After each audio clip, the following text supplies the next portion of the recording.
In the name of the Father, and of the Son, and of the Holy Spirit. Amen. Dear God, thank you for bringing me through this day. I ask you for your peace to surround me as I rest tonight. Please watch over my loved ones and guide us through the night. Give me strength and wisdom as I needed for it tomorrow. In your name, in Jesus' name, amen. Amen. In the name of the Father, and of the Son, and of the Holy Spirit. Amen. Amen. All right. So basically, brave spirits in the house. So our activity for today is we're going to reflect on a particular Bible verse in the book of Matthew, and after that, we'll just reflect for a while. Um, Siguro, a question would be, yan, para surprise. Para ano, hindi scripted. A question to answer sa ating sharing is, what struck you the most?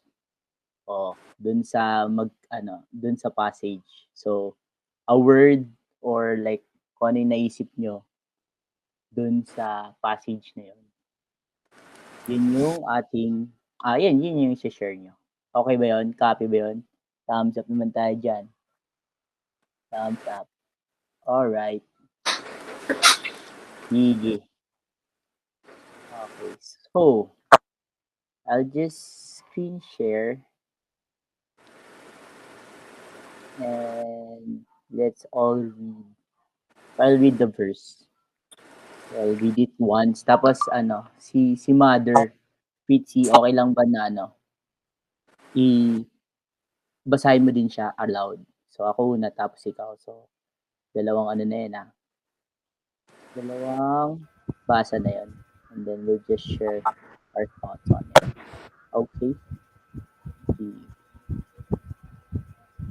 Alright. For our verse here on Matthew 5 verse 15. 5 verse. Are you seeing my screen? Yes. Kita naman yung screen. Okay. Sige. Yes. So, on Matthew 13 to 16, you are the salt of the earth, that if the salt loses its saltiness, how can it be made salty again? It is no longer good for anything except to be thrown out and trampled underfoot. You are the light of the world. A town built on a hill cannot be hidden. Neither do people light a lamp and put it under a bowl. Instead, they put it on its stand, and it gives light to everyone in the house. The same way, let your light shine before others, that they may see your good deeds and glorify your Father in heaven. Yeah. So, Pixie, okay lang ba? Basahin mo ulit aloud. On Matthew 13, you are the salt of the earth, but if the salt loses its saltness, how can it be made salty again? It is no longer good for anything except to be thrown out and trampled underfoot. You are the light of the world. A town built on a hill cannot be hidden, neither do people light a lamp and put it under a bowl. Instead, they put it on its stand, and it gives light to everyone in the house. In the same way, let your light shine before others, that they may see your good deeds and glorify your Father in heaven.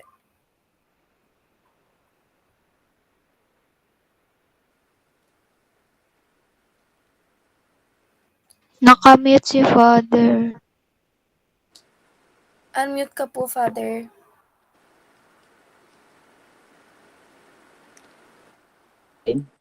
Yan. Okay na, okay na. Yan. So, I'll go first para maging mabilis tayo. Tapos, Trisha, can you mute yourself first? Para dito nag-feedback. Okay. Sige. What struck me the most sa verse, siguro yung salt of the earth. Yan. So basically, yun naman yung ano eh. Yun yung thought nung verse, being the salt of the earth and the light of the world. Pero sa akin yung salt of the earth kasi parang ano, kunyari sa ulam, 'di ba? Yan yung ingredient nagbibigay lasa. So parang for me, parang it just make so much sense if there's salt, 'di ba? Parang pag light, okay, maliwanag, edi may buhay na yun. Pero kunyari, ano, kumakain ka ng ano, let's say, an itlog na maalat, pero walang asin, o di itlog na lang yun, 'di ba? So parang walang sense yung buhay mo kapag walang salt. So yun. So para sa akin yun yung nag-struck sa akin. Sige, I'll just PowerPoint the next person. Siguro si ano, si Typhoon that struck you the most. As after you, you just PowerPoint. Go. Ako po, yung parang phrase na you are the light of the world kasi parang Jesus called me the light of the world, which means na parang I meant to be a clear example of goodness, ng truth, or ng love in everything that I do. Parang ano lang, city on a hill that everyone can see my action and choices as a good daughter, student, and even a member of society. Ayun. Okay. PowerPoint. Power turo. Si Jerby po. Hello. So, sa akin naman, kagaya lang din yung kay Father, yung "You are the salt of the earth."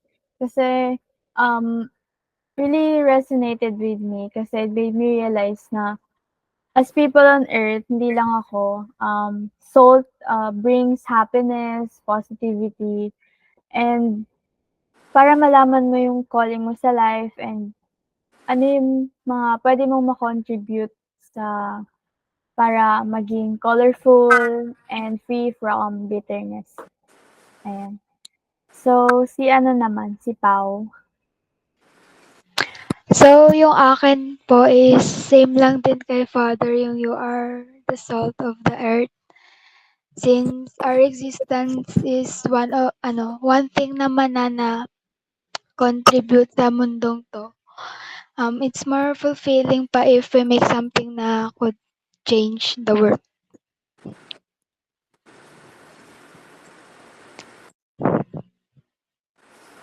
So, si Trisha po yung sunod.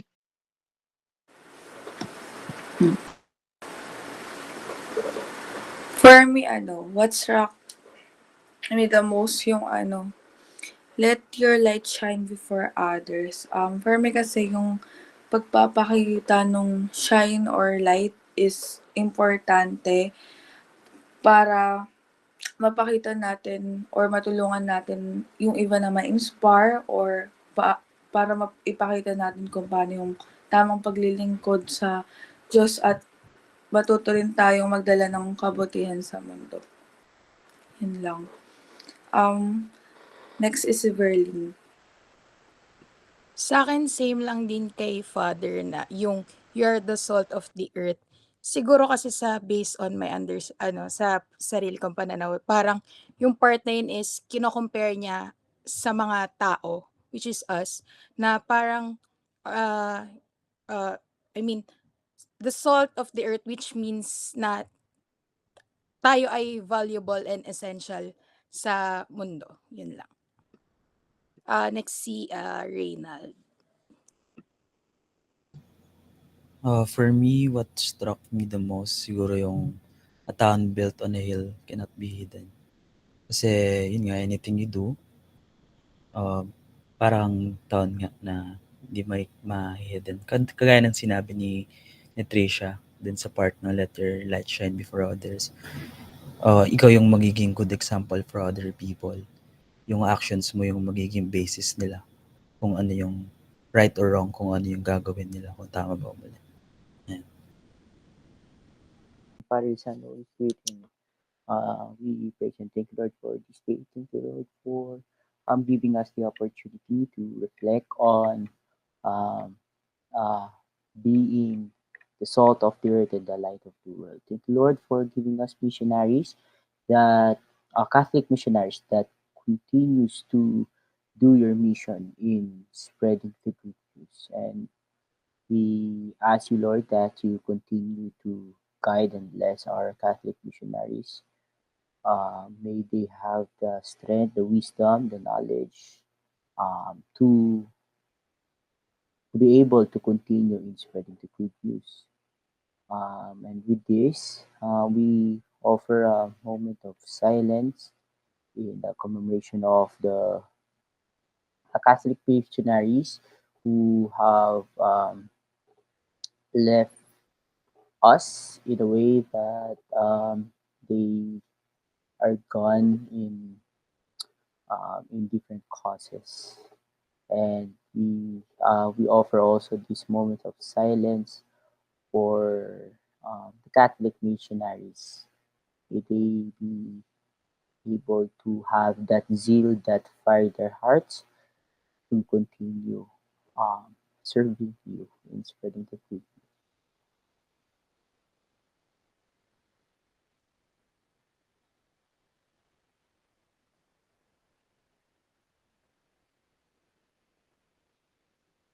Yes, Lord, we lift up to you all our said and unsaid petitions.